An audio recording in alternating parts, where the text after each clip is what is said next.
In this video, we're going to be interviewing JOA. I'm Chris with Picks and Sticks Music Studio. If you're new to this channel, we're an all things music channel, and we like to support our local artists and bands. And if you want to see more interviews like this, subscribe, hit that bell for notifications, and don't forget to smash that like button. Not only does it help the channel, it helps the artists we interview. More likes we get, more views they get on their videos or in interviews. I'm very excited to welcome Jesse to the channel. Hi. Hey, you want to introduce yourself? Yeah, my name is Jesse Owen Astin, from Atlanta, Georgia. Happy to be here. Yeah. Well, I really appreciate you coming. I know it was a long haul for you. Oh, it wasn't that bad. It was fine. It's just normal Atlanta travel, really. Awesome. All right. So I heard you like banana flavored items. Right out with the bananas. Bananas. All right. Yeah, all right. So what is your favorite banana flavored drink or food? Okay. Yeah. The banana thing. Let me just explain. I really like bananas. And then it became like a thing with all my friends. Like they would just start buying me banana stuff, like banana buttons, banana pins, banana snacks, banana, like everything. And it just became like this ongoing thing. So now it's ingrained into like my personality. And I'm like, well, I'll just do some banana stuff. And every time I do a photo shoot, like banana. Anyway, so that's where that came from, is just my friends trolling me with banana stuff all the time. But I do like banana stuff. And my favorite would probably be banana runts. Do you know runts? I know what runts are, but I've never had a banana. Well, yes. Yeah. Yes. And like, Okay. yes. You know what I'm talking about? Yes. The banana runts And there's are like amazing. 5 in like each one. Yeah, but because we're in 2024, you can buy them in bulk, just the banana ones. You can find them on Amazon. So like on several occasions, like people have just bought me like pounds of banana runts. That's awesome. Yeah, it's great. Not great for my dental bill, but it's all good. That or banana Laffy Taffy. Yes. Now I heard a good story about that. Oh, what'd you hear? About the Sweetwater. Oh yeah. So you want me to retell it? Yes. Okay, so yeah, Sweetwater. If you're a musician, you'll know this, but Sweetwater is like a big music retailer for online music gear shopping. And they have really good customer service, and they always put Laffy Taffy in with your orders, like whatever flavor it is. And I had like a joke going with my rep at Sweetwater, just saying like, hey, can you put a note in my account that says like to only put banana Laffy Taffy in mine? And they did for a long time. And then one day I made like an order of quite a lot of stuff, and there was like no candy at all. So like I called the guy, and I was just messing with him. I was just like, hey, thank you, got everything, but I'm just really bummed out because there's no banana Laffy Taffy there, and I thought we talked about this. And he sent me an entire jar. He next dayed it to me. He left me a message. It's in the TikTok, whenever, and I saved it. And it's just a funny story. They totally sent me like a whole jar of banana Laffy Taffy, and it was just hilarious. That's awesome. Yeah. All right, last icebreaker question. Sure. All right, so this might be a tough one. Uh-oh. All right, so you have many talents when it comes to music. If you only can do one of these, you only can pick one: write, perform, or produce. Which one? I would have to go with performing. I really love performing. And there's something, just it does something for me, like on many different levels that the other ones come close to, but when it really comes down to it, like performing really does something in my soul. I feel it when I play live. So yeah, definitely performing, I would say, hands down. Awesome. Yeah. Well, we have Scott Reeves here in the chat, and he's asking us Scott. Ask Jesse your questions here in the live chat, and we'll get those answered.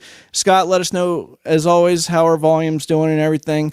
And this is a great time to say this video will be time-stamped. It takes me sometimes 2 or 3 days to do that, but if you're watching it not live and you just want to go through the chapters, they should be available in 2 or 3 days. But yeah. So how'd you get started in music? When people ask me this, I always wonder, should I go all the way back to the beginning? And normally I do, because it's kind of an interesting story.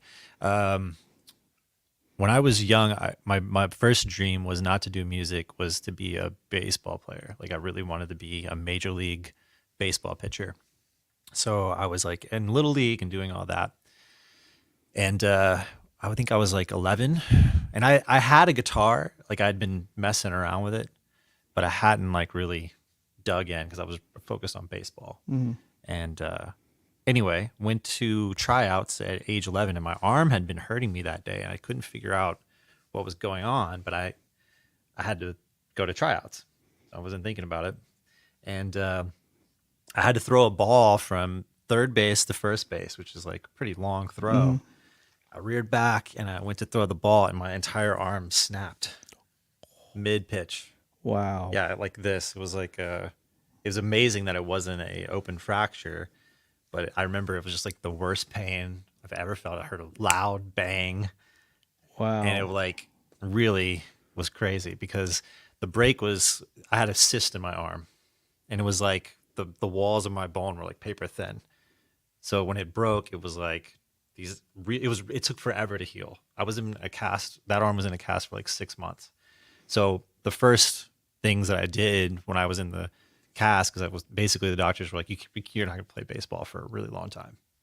So I was like, okay, well, I've got this guitar here, and I'll just pick that up. So like in a way, it was like intervention. It was like Yeah. it wasn't meant to be baseball. It was meant to be guitar and music. And I just took that and ran with it. I learned how to play guitar like for the first 6 months, like just with the cast on, just Wow. playing Alice in Chains and stuff. Like so. Yeah, that's how the dream started. Yeah, Right. yeah.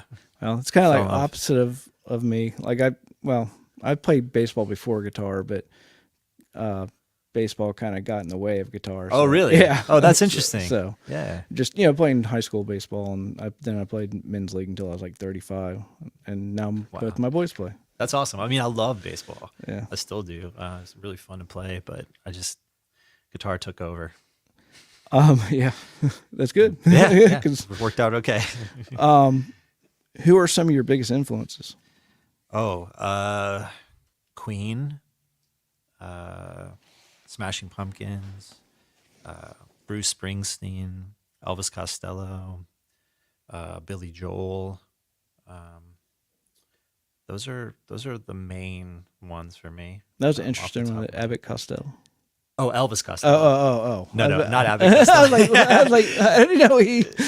Okay. No, Elvis Costello. Yeah, he's Okay. an incredible artist and songwriter. So good. Cool. How do you use that influence in your writing and your playing? That's really interesting. I it's not that I ever consciously use it. It just sort of, it gets ingrained in you because you've been inundated with that. Like I've listened to those songs more than any other songs, and those inflections or the way that they would do things, or eventually over time it becomes part of your original, your unique fingerprint. So yeah, I don't do it consciously, but every now and then I'll be like, oh yeah, that's that thing that came out of nowhere and just landed in the song somewhere. Yeah. Nice. So Jesse's going to be performing in a little bit, about halfway through the interview. So stick around for that. You don't want to miss that. All right. Funny or crazy story that's happened to you as a band or a solo artist, in your music. There's a lot of them. One that always kind of comes to mind is a funny thing is I was in a band in my early 20s, well, really 19, 20, 21, called Travesty Theory. And I was the lead guitar player in the band, and that's all I did. And we were on tour. We got to tour with Seven Dust for like 6 or 7 weeks, which was amazing. It was Seven Dust, Skindred, and Nonpoint, and then we were the first band out of those. And if you're familiar with those bands, they're all like pretty heavy bands. And our band was not really like that. Like we were very loud and we were very energetic, but we were not by any means a heavy band like that. So every night of that tour was like a toss up, like could go either way. Sometimes the fans loved us, and sometimes they like really did not like us. And there was one time I think we were in somewhere in the Midwest, probably Iowa or something. And we were playing, and I'm up on stage and playing, I'm like going crazy, and I felt this thing hit my neck, and I was what the hell was that? Like it really hurt, like it really hurt. And I didn't know what had happened, but I looked down on the ground, and there was like a chain, like a piece of a chain. Like, and then my drummer after so I picked it up, and I was like, I just put it in my pocket because I was like, that must have been what hit me. That's crazy. Weird, right? And then my drummer said, "Dude, did you see that guy who threw that chain at you?" I was like, "That's what happened? All right, cool. All right, well, I have the chain." And then what the craziest part of it is the guy came up to the merch table afterward, and he asked for it back. Seriously. Yeah, he was like, "Can I have That's my some chain balls. back?" That's some. And I was like, I think my drummer, he took it. I was about to hand it to him because I was so appalled that he would even ask. And then my drummer took it out of my hand and threw it. Like it was funny. Another thing that happened on that tour, still am, but I was very much like crazy on stage. And what I would do is I had developed this thing where like every night at the last song that we do on that tour, I would take the guitar by the strings, like fist them, and then like throw the guitar, and the strings would break in my hand, and then I would pull it back by the strings. It was like a crazy thing to watch, and I would always do it, but I would do it like on stage. But this one night, I thought it would be a great idea to do it towards the audience. I was like, it'll be so cool. I'll just do it like towards the audience. It'll be like they're gonna think I'm throwing it at them, but then I'm gonna yank it back. It's gonna be so cool. Well, like my hands were really sweaty, and it slipped out of my hand, and it hit this girl right in the face. I like really freaked out. I was like, I'm gonna be in big trouble. Her boyfriend's gonna want to kill me. I was like, I'm gonna probably get sued. No telling. I'm gonna get kicked off the tour. You know, all this terrible stuff. So we're at the merch booth later that night, and sure enough, the guy and his girlfriend come up to me, and they were like, "Dude, that was so awesome." Oh my God. And I just remember like feeling so relieved in that moment. I was like, I really am sorry that happened. And needless to say, I didn't do that again. The one time it didn't work. Yeah, the one time. That was the only time it ever slipped out of my hand. Was the one time I tried to do something incredibly stupid and showy. But yeah. Before he performs, can you guys, somebody out there, let us know how we sound and everything? Make sure the sound's coming through good. So let's talk about your music a little bit. Sure. So you have 3 albums, and yeah, so I've released a lot more music in the past, but I've only done 3 albums as JOA. A couple of years ago, I just decided to kind of start over. Before JOA, I was releasing music under the moniker Like Clockwork, and I released a bunch of albums under that, but felt like I had done so many different types of music and alienated my audience so many times, basically by always changing it up, that I should just start over with a brand new thing. And people had been calling me JOA by my initials for a while. I was like, well, I'll just run with that and put that together. So yeah, 3 albums, a handful of singles, got new stuff coming too. So out of all your songs, what are you? I think the song that I'm releasing at the end of this month is called When, and I think I'm the most proud of that song, and that's how I feel today, you know. But I think it might be. I feel like it's the best song I've ever written, just because it's super vulnerable, but also in a way that I always write vulnerable songs, but they're often very specific to me and like my situation or what my experience was. But I think this song does both. Like I think it's also relatable to other people's experiences, which is something that's when you're writing a song, that's really the ultimate goal, is to like cast a wide net and be like, I want to have a song that more people can relate to. Right. So I think I accomplished it with this song. So I'm excited to release And it. that's what I was going to ask you. It wasn't one of my questions I sent you, but when you write a song, what are you writing it for? Are you writing it for the general public? Are you trying to write it for movies? Because I know you kind of want to get into that as well, get Yeah. music into movies. But Honestly, I try not to think about what I'm writing it for. Usually I don't. Sometimes there have been cases where I don't even know what the song's about until like 2 years after I've been singing it. That's happened on a couple of occasions. I just write and do what feels good, and then slowly over time it starts to reveal itself. Like, oh, this could be that. That could be this. Like, and every song's a journey. It's like they're all different, and they all get made different, and they all get written differently. And I think my job is to just be a conduit for it, and like not try to direct it in any particular way, but just kind of allow it to happen, whatever it wants to be. right. And I think it's always a practice in getting better at doing that. But so you're constantly working on how to get better at songwriting that way. But the more that I do it that way, the more it feels like, oh, now I'm connecting with people, which is again the ultimate goal. Right. Yeah. Awesome. Thanks, Priscilla, for letting us know that we sound great. Do you want to talk about, you have a single coming out soon? Yeah, this song "Win" comes out January 31st. Very excited about it. Yeah. I am too. I can't wait to. So is it anything, or I guess it's a surprise, but what's it more like one of your other songs? It's definitely in line with a couple of my more popular songs in that they're kind of stripped down and often ballad and kind of soft, mellow songs. Mm-hmm.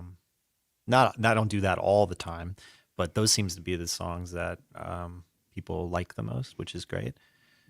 So it's in that ballpark. Has a really great string arrangement that I spent a lot of time on, and I had in the last month of making these songs and finishing them up, I decided to get a real string players on them instead of just MIDI stuff. Mm-hmm. And it really made all the difference in the world. It's very, I don't know, I'm just very proud of it. My friend Christian Howes, who's in Asheville, he played the viola and violin, and I think Greg Byers is his name. He played cello and bass, upright bass. So it's got like a full-on string section, nice. And it's piano ballad. And yeah, it's lovely. That's awesome. Yeah. So you're about to play something. You want to talk about the song you're playing? Yeah, I think I'm going to play this song called Half-Life. Half-Life, I recently just released a new version of the song. The original version had been out for a couple of years, but it was just, first off, I wrote the song very quickly, and because I wanted to capture it in the moment, I was like, let's just record it right now. So I just got the guitar out and just sang it and recorded it in one night. Yeah. And that's how it's existed for a couple of years. And it's done really, really well, too. Thanks. Yeah, I'm happy with the version. Yeah. And people seem to really like the song. But looking back on it, I was like, man, I wish if I could have spent a little more time on it, what might have I done to make it a little more dramatic? So that's what I did. I spent a reasonable amount of time figuring that out. And then finally got to a place where I'm like, oh, this feels like a new version. And I even added a new lyric because, like, it's interesting how this happened. There's one lyric that I didn't have on the record, but when I started playing the song live out a bunch, it kept coming out like it wanted to come out. Like, and it's a very simple lyric, but it has a profound effect on the turn of the song. And so in the new version, I was able to put that in, which I also thought was cool because I always really liked how that happened, but it wasn't on the original. Right. Yeah. I love the I guess the version name Hindsight. That Yeah. I thought it was pretty clever. Originally, I was going to call it Science Version, and I just liked Hindsight better because it was, it's more accurate to what it actually is. Yeah. Cool. All right. He's going to play for you. I kind of put him on the spot. I forgot to mention it before he came. That's and okay. So he's using my guitar, which is not his guitar that he's comfortable with and stuff like that. But, No, it's no worries. But I think it's going to come out great, and I'm going to move and let him do his thing. All right. All right, this song's called Half-Life.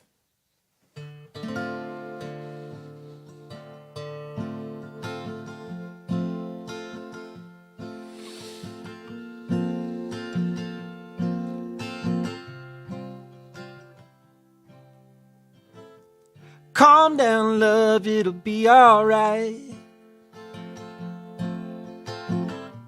It's just a sliver in your sight. Calm down, love, it'll be okay. Hypothesize the pain away, hey, 'cause it's just atoms clinging to a nothing in between. You turn your back, it loses shape. And that's the way you came to me. That's the way I came to see you for the first time. For the last time, I felt the words you spoke to me resonated in my deep and turned into goodbye.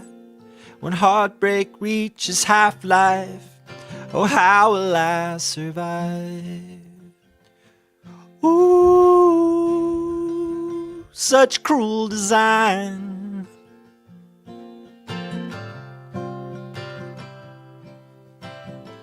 So wake up, son, it'll be alright. It's just the hopes you had were high. You wake up, son, it'll be okay. You'll live to love another day, hey. But I've been crying daggers since the day that you left. 'Cause I still love you and I wanna be your friend. Amen. You came to me, that's the way I came to see you for the first time. For the last time, I felt the words you spoke to me that resonated in my deep and turned into goodbye. When heartbreak reaches half-life, oh, how will I survive? Everyone says I'll be fine. They must know something that I don't. The healing's gonna take some time, but I'm just so afraid it won't take place at all. And that's the way you came to me. That's the way I came to see you for the first time. For the last time.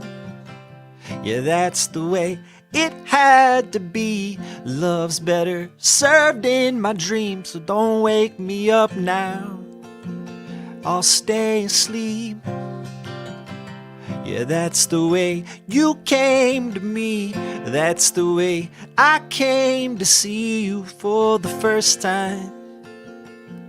For the last time, I felt the words you spoke to me. They resonated in my deep and turned into goodbye.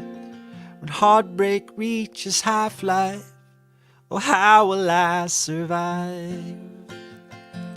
Ooh, such cruel design. Oh, how will I survive?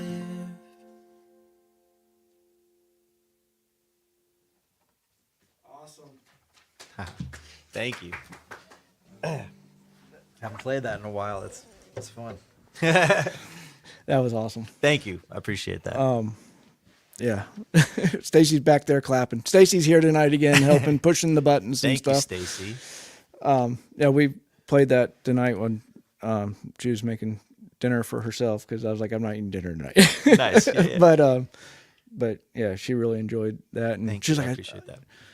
and yeah, maybe one day that'll be in a movie or something. That's what I'm hoping for. You know, I really feel like there's some potential there. So I'm gonna send it to some people. Your writing process. So, what do you typically get? I always ask this question. It's just interesting to see everybody has something a little different. And then, what do you usually start with? A melody, or a riff, a chord progression, or just an idea? There's several different ways that kind of it can happen. Often it's interesting. I was just writing one today. So like out of nowhere, I've had a very interesting day. The past 24 hours have been very interesting. And I find that those are good times to pick up the guitar and try to write something or just play around and see what happens, because you're tired or you're having a unique perspective about something that's happening. In this case, my battery died at the studio. I had to sleep at the studio last night. And I mean, not that I'm complaining. It's fine. I've done it before. It won't be the last time, I'm sure. But, it's just like a unique thing, waking up on the studio couch rather than your bed. Your whole day is different. So when I picked up the guitar today, it was just like a completely different experience. And I started writing from a place that was a unique perspective that normally I'm such a habitual person. I go to the studio, I work all day, I go home, I go to sleep and do it all over again. Right. So to have something break up that monotony and kind of like offer up something new is kind of nice. So I came up with a pretty cool idea today. And that's a good example of how it can happen. One thing that I do a lot is free writing. So like, it has nothing to do with music. It's just lyrics or just prose or whatever you want to call it. I'll sit down. I have this really great app called Owen Writer, and it plays a sound bed at you, and it takes up your entire screen, and it's just typing, and you're hearing stuff, and you just start typing, and it puts you in like this really interesting state. So I'll write for 30 minutes and have like just a whole bunch of stuff. And then, but usually inside there is like a really cool line, R3, R5, like, or maybe just one. But then I take that and I'll add it to my harvest of like cool stuff. So one thing that I often do is like I use notes on the phone and on the laptop, and I love how they sync up now. But I'll have concepts in mind, or titles. So I'll have a song like I'm trying to think of one. Let's just say Half-Life. And when you think about Half-Life, there's all sorts of different material that could come from that. It's a science term. There's all kinds of there's a deeper meaning, obviously, but there's time. You could talk about time. Anyway, my point being is I'll have like all of these titles. Like I just start a note that has just the title at the top, and then I will go into my harvest, like I was just saying, where I have all these little lines, and I'll be like, oh, that line would be cool on this song, maybe, or like that line would be cool on this other song, and I'll just paste them. It's like putting them into little folders. Right. Depending on the thing. So when I go to write, I'm going to tweak lyrics. I have material to choose from, and I find that that's something that's unique to me. I haven't heard a bunch of people that do that similar thing. I did hear once, maybe this is where I got it from. David Bowie would apparently they would write words on pieces of paper, like hundreds of words, and throw them in a hat, and then to write the lyrics, they would just pick them out one by one and whatever it was, that would be the lyric. I thought that was a really interesting way to go about it. Yeah. So, but mine's just not quite as random, but I like it. Yeah. So they can come from different places, though. That's just a methodology that I use. But really, I mean, if you're really tuned in and you're really zoned in, it should just come naturally. And that's what happened with Half-Life. Actually, Right. it was like it just within 15 minutes the song was written, and I didn't even have a say in it. That's how it felt. So Wow. yeah, I love it when that happens. So it's rarity. Priscilla says, beautiful song. Thank you, Priscilla. My next question was going to be, how do you get into mindset of writing? But you kind of just answered that one. But Yeah. is there something you do as well just to get kind of? Well, I do meditate. That's a part of my practice and part of what I like to do. And I feel like sometimes concepts or lines will come out, our basic ideas will sometimes come out like from doing that. Right. But yeah, there's nothing set or true. It like I said, it could happen differently every single time. And I hope that it does, because I don't want to get bored. Studio gear. Yeah, let's geek out. Let's geek All out, right, please. other than what you what you record with, right? Yeah. Or your DAW or your mixing board or whatever. What piece of gear could you not live without? Ooh, that's a tough one. Man.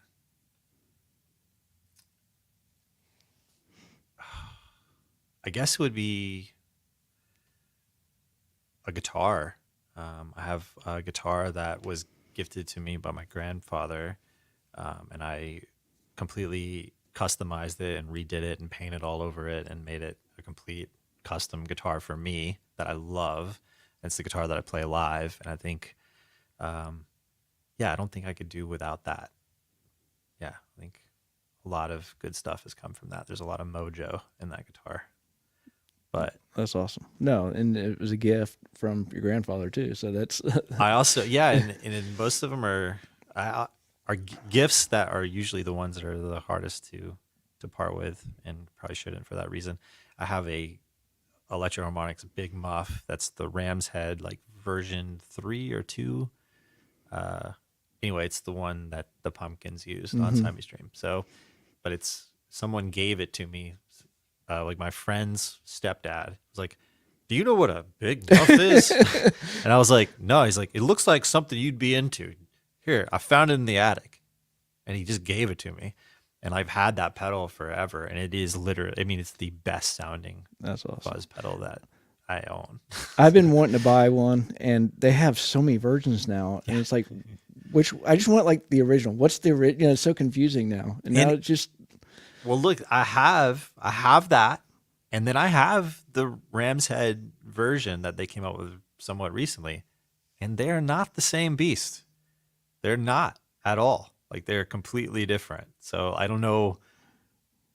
Yeah. I don't know what it is. Maybe mine's special. It just sounds amazing, and I'll never part with that. Also, I have the MPC 2000 that also was a gift. And I can never go without that. It has a sticker on it that says "not for sale," because so many people have asked me if they could buy it. I'm like, just read the tag. It's a no. That's awesome. Yeah. I have a guitar like that. Every time I go take it to the shop to get worked on or something, like, "Hey, I'll buy this for me." I'm like, no. It's like the original guitar I got from my brother for Christmas when I was in 8th grade is a Charvel Jackson. Yeah. Model. I think it's a Model 4. But I don't know what's so special about it. Everybody wants that thing. Yeah. It's got something going. I was watching today. You do a lot of stuff on Instagram with your studio stuff, and you get way in depth with the stuff you're doing. And I love the videos. And definitely keep posting those. But man, you are so good with that. Thank you. I've been trying to figure out this content thing for a while, and what I'm finding is that, as you're saying, people really respond well to production behind the scenes stuff. It's stuff that I picked up on from learning from who I learned from.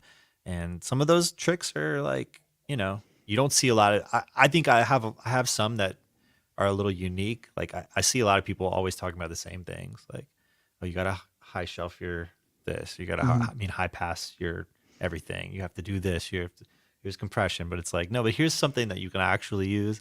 That's like a good technique that not everyone is talking about. So I'm trying to make videos that highlight some of that stuff because I think it's more useful. Yeah. Yeah. I mean, there were so many. And like I saw the one with the kick drum where you put the paint can in it. Oh yeah. Yeah, exactly. I And learned that from Simon Phillips.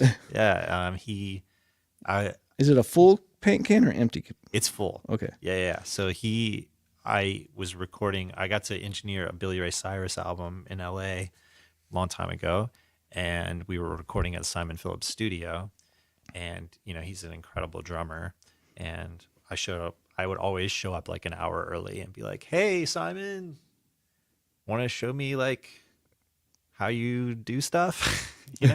And he would always spend a little bit of time with me and just show me little things. And I was intrigued by the paint can thing. And he also is he only uses condenser mics on all the drums, but he uses, except for his room mics are always SM7s and they're always facing the wall on the back wall. Get the reverb off the wall. In his studio. But normally I would think most people would do that with a tube condenser or a condenser. He's doing it with two dynamic mics. And I mean, it works. It sounds great, but yeah, that was fun. Yeah. That's cool stuff. It's like way over my head, but I'm going to watch and learn because that's one of my goals in life is just to like record something, like Sure. good, something. Well, that, recording drums is like one of my favorite things to do because I get to geek out and like put my engineer hat on a little bit. And if I can, I try something new on the drums. Like every time I do it, I'll be like, okay, what happens if I take this microphone and put it over there? Or like, here's a telephone mic. I'll put it on the floor. Like, what happens? And then see if it works. If it doesn't, you just trash the mic. Right. It doesn't matter. Every now and then you come up with something that really works that you didn't have. And now you have a tool in your arsenal that you didn't have before. So, yeah. Yeah, I think drums are probably the hardest, right, to record. They are, but I love it. I love that I get to be geeky and tweaky and figure stuff out and experimental too. So now bass guitar, do most people do direct nowadays with that? Most people, I mean, yeah, even myself. I mean, sometimes I'll reamp it, which is I'm sure you're familiar with the process, but you basically just run the DI back out of the DAW and into an amp and then record that. That gives you some flexibility. I like amp sims. I like Kempers. I like where technology is going, but I'm still like amps, man. They sound. I mean, yeah. You got some amps here. They just do. There's nothing. It's still. There's still not. There's like air molecules going into a room. Yeah. And like, I don't know. It doesn't. It still doesn't have the same feeling or sound that a real amp does. So. If especially with guitars, like I like recording real amps if I possibly can, but it takes longer. Yeah. Cool. Who like you obviously do a lot of producing as well. Yep. Who are some of the music producers that have inspired you? Oh, man. I was just reading his book earlier. Rick Rubin, for one. I think he's pretty genius, and he's not a very hands-on guy. He's like an idea guy, which I think is really interesting. Hearing him talk, he'll say that he doesn't know how to even use a piece of gear. It's like, but he's produced like amazing bodies of work and won Grammys and like sold millions and millions of records for Red Hot Chili Peppers, like Slipknot, like Johnny Cash, like and also.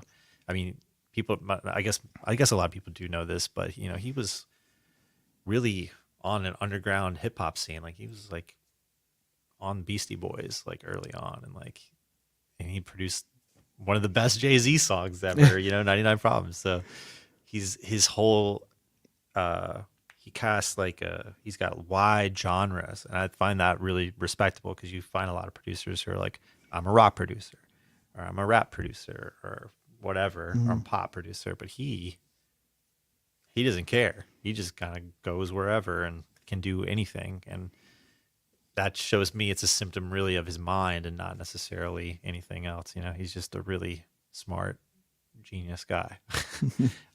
Also, I really like Ross Robinson. Ross Robinson produced a lot of heavier records that I was into, but his production style is like so raw. Like, he doesn't quantize anything. He doesn't pitch correct. He's like, just get the performance, and that's what matters, and that's king all the time. And that approach has an effect as well. Like, that's, you listen to the first Korn record, or like the first Limp Bizkit record, even. Like, I know I'm giving away my age a little bit, but I mean, I loved those records when they first came out, and they have this aggression to them. Oh, first Slipknot record was also Ross Robinson, and it's intense, Right. and it's awesome for heavy music. Yeah. I'm a huge Guns N' Roses fan. Oh, yeah. And then when they did Appetite, it was Mike Klink, right? Yeah. And then, but after that, they stopped using them. And it's like, why did they? I didn't get that. I don't get it. After that, I mean, they really took sort of a different direction a lot.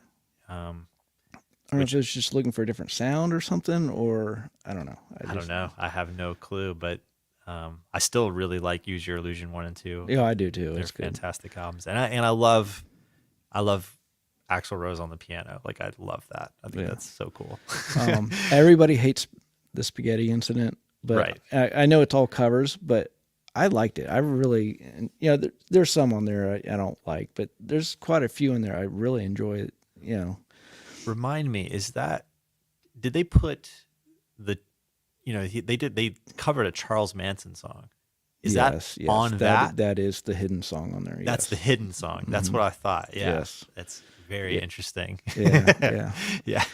Yeah, I know there's a lot of people upset about that, but yeah. But the covers they did, they were all punk songs from the 70s or whatever, and yeah, I enjoy it because half of them I didn't know what they were. I never heard of them until right. They brought light to these songs that our generation gets to see what they are. Yeah, I liked it when Metallica did that too for a little while. They were putting out a bunch of covers. It was nice to hear. It's always nice to hear like a band playing the stuff that influenced them, because then you can really hear like, oh, I hear it now. Like I'm seeing the whole picture. Yeah, it's nice. Yeah, which one of your favorite covers? Favorite covers that somebody's redone? Like mine is like "Hurt" by Johnny Cash. That's a classic one, man. I don't know. That's a really good question, and I don't know if I know of one off the top of my head, to be completely honest. There's been some really good ones though. Chris Cornell did. Oh yeah, the Prince song. Well, I was thinking the Sinead O'Connor one. Oh well, he wrote it.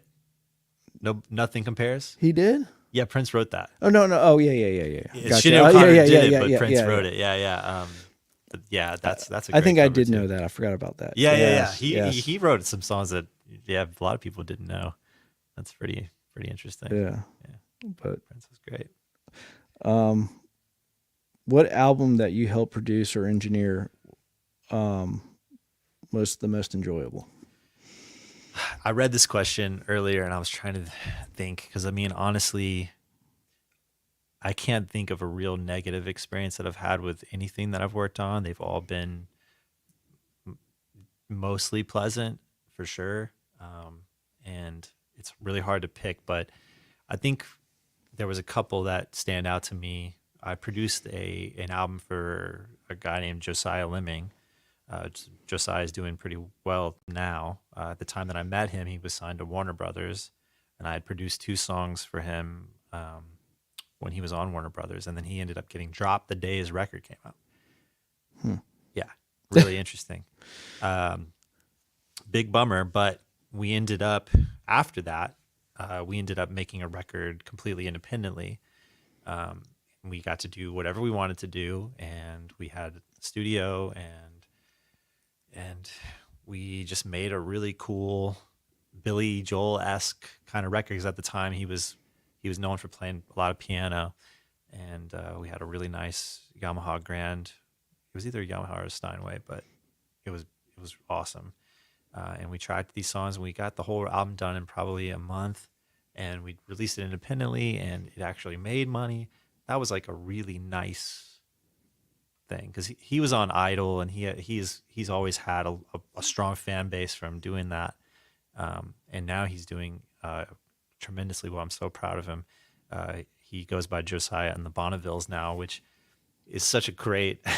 I know this is a long-winded answer, but I'm just gonna brag about Josiah for a minute. Josiah is one of the most talented songwriters I've ever met or worked with. He's brilliant. I love him. He's got an incredible voice. But when he was on Idol, he was the guy. And you may remember when I say this, he was the guy living out of his car. It was a Pontiac Bonneville. Oh, that was like in the early days of Idol, right? And he was crying, and he made it to like the top 8 or something. But he was always known as the guy in the Bonneville crying. So when he renamed and rebranded himself, he calls his fans. He doesn't have a band, so he goes by Josiah and the Bonnevilles, and the Bonnevilles awesome. are his fans, which is so dope to me. That is awesome. Because he's always been so great with his fans, and they love him, and they have a great rapport. And it's just so nice to see him. I mean, his tour that he's going on this year is sold out, and he's playing like big venues. I'm just so happy. But that was a great one. We also, Jan and I, so I don't know if you know, but I do a lot of co-production with Jan Smith. I've been doing that for 10 years. So we've worked with a bunch of different artists. But earlier on in our work together, we worked with an artist called Victoria Canal. And Victoria is a big talent, And I think when we worked with her, she was 16 or 17.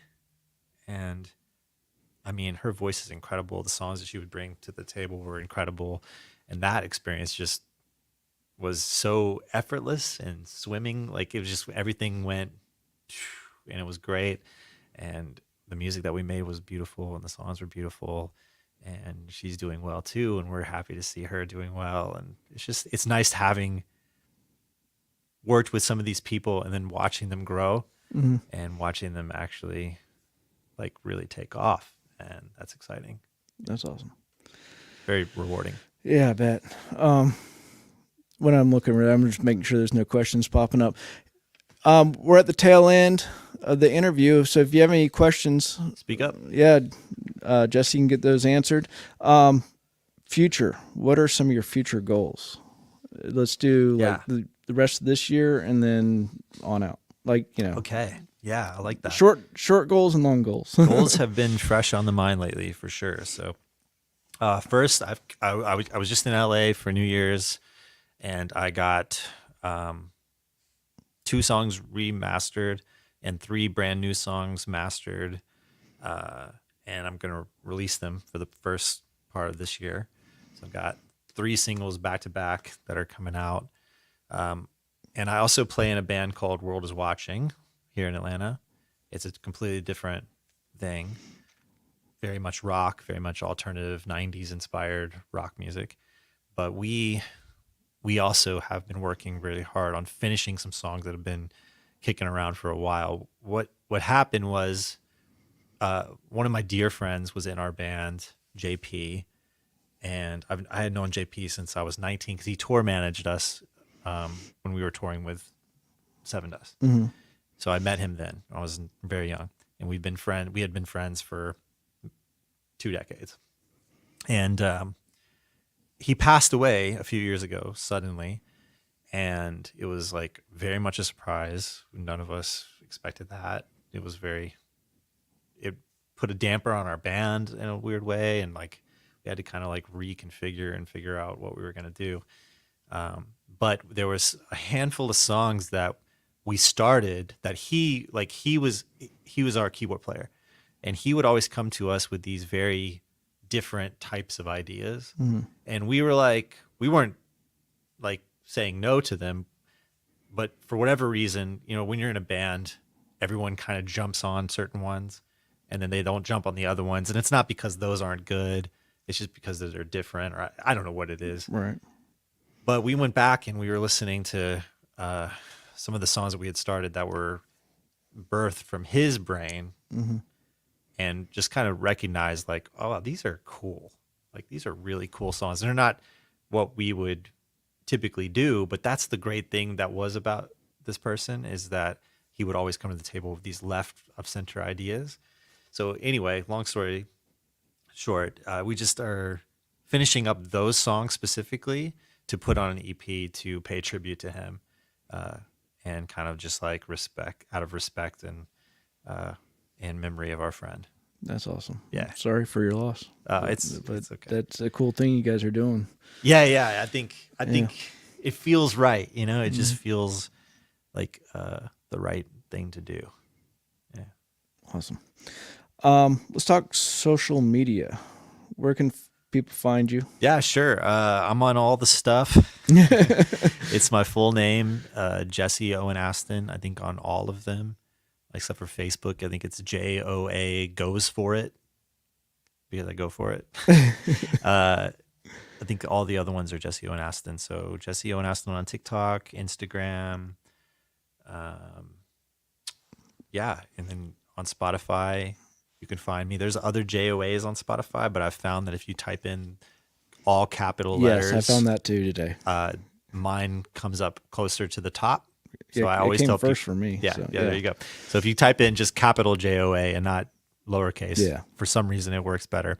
But there's music on Spotify. There's music on all the digital streaming stuff. So yeah, Stacy pulled up his There you Spotify, and I have his website linked in the description. So if you go down below, you can go to that. Do that after the interview, though.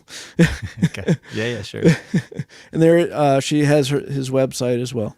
Yeah, there it is. There's a bunch of stuff there. There's a lot of media and merch and anything you want, really. Cool. Anything you want to add? Not really. I just think, you know what I do have something I would like to add. I think what you're doing is really cool. And I think there's a lot of really cool and really great Atlanta artists, and anyone who like takes the time to set up something like this and give artists a platform, I just think is really rad. And you deserve a high five for that, sir. So thank you very much. Thank you. And thank you for having me here. Yeah. Like, I don't get paid to do this. It's just fun for me. That's right. Yeah. And yeah, I like doing it. Well, it's much appreciated. So cool. Yeah, well, I really appreciate you coming on here and Absolutely. being with us, and maybe we'll have to do this in the future too. You were definitely a great interview. I'd love to have you back. Yeah. Anytime. Maybe we'll get the band on. Yeah, that'd be awesome too. Cool. Well, everybody, I appreciate you watching, and go straight home. Peace.